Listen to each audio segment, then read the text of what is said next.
देवळा तालुक्यातील सार्वजनिक वितरण व्यवस्थेतील अनियमिततेविरोधात शिवसेना युवा सेनेनं आक्रमक पवित्रा घेतलाय। गेल्या अनेक दिवसांपासून तालुक्यातील सर्वसामान्य रेशन धारकांना रेशनचे धान्य घेतल्यानंतर कुठलीही पावती रेशन दुकानात दिली जात नसल्याचा गंभीर आरोप करत युवा सेनेनं तहसीलदारांना निवेदन दिलं। रेशन दुकानांमधून गहू, तांदूळ, साखर यांसारखे धान्य घेतल्यानंतर रेशन धारकांना त्याची पावती दिली जात नाही। त्यामुळे किती धान्य दिले, कोणत्या दरानं दिलं आणि उर्वरित कोटा किती आहे याची माहिती लाभार्थ्यांना मिळत नाही। या पारदर्शकतेच्या अभावामुळे अनेक रेशन धारकांमध्ये संभ्रम आणि नाराजीचं वातावरण आहे। यामागचे नेमके कारण काय याची चौकशी करून पुढे ही पद्धत बंद करावी अशी मागणी केली जात आहे।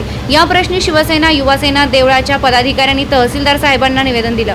निवेदनात युवा सेनेने खालील प्रमुख मागणी केली आहे। गेल्या अनेक दिवसांपासून देवळा तालुक्यातील सर्वसामान्य रेशन धारकांना रेशन घेतल्यानंतर कुठलीही पावती मिळत नाही। या मागचं नेमकं कारण काय याची चौकशी करून यापुढे प्रत्येक रेशन धारकाला रेशन घेतल्यानंतर नियमित पावती देणं बंधनकारक करावं। जर येत्या काही दिवसात या मागणीची पूर्तता झाली नाही आणि रेशन दुकानांमध्ये पावती देण्याची प्रक्रिया सुरू झाली नाही तर शिवसेना युवा सेना अधिक तीव्र आंदोलन छेडेल असा इशाराही यावेळी देण्यात आला आहे। रेशन ही सर्वसामान्यांची जीवनावश्यक बाब आहे, त्यात पारदर्शकता नसल्यास त्याचा थेट फटका गरीब जनतेला बसतो असं मत यावेळी युवा सेनेच्या पदाधिकाऱ्यांनी व्यक्त केलंय।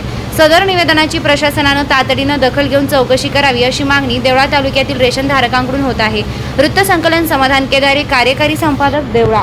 अनेक दिवसापासून देवळा तालुक्यातील जे रेशन दुकान आहेत ते रेशन धारकांना ज्यावेळेस रेशन देतात ते रेशन दिल्यानंतर कुठल्याही प्रकारची त्यांना पावती दिली जात नाही रेशन दुकानदारांकडनं आणि इथून पुढे सर्वसामान्य रेशन धारकांना रेशन घेतल्यानंतर रीतसर पावती देण्यात यावी ही मागणी करण्यासाठी आज आम्ही शिवसेना युवा सेना यांच्याकडून तहसीलदार साहेबांना निवेदन दिलेलं आहे आणि इथून मागच्या काळामध्ये बऱ्याच दिवसापासून जी पावती दिली जात नाही तर ती पावती न देण्यामागचं नेमकं कारण काय आहे याची सखोल चौकशी करून यामागे कुठला रेशन घोटाळा तर तालुक्यात मोठ्या प्रमाणात चालू नाही ना याची शंका आम्हा सर्व पदाधिकाऱ्यांच्या मनात आली आणि त्यामुळे आम्ही आज तहसीलदार साहेबांना निवेदन दिलं, सखोल चौकशीची मागणी केली आणि इथून पुढच्या काळामध्ये सर्वसामान्य नागरिकांना जर रेशन घेतल्यानंतर पावती दिली नाही तर आम्ही शिवसेना युवा सेना स्टाईलने आंदोलनाचा इशारा तहसीलदार साहेबांना दिला आहे।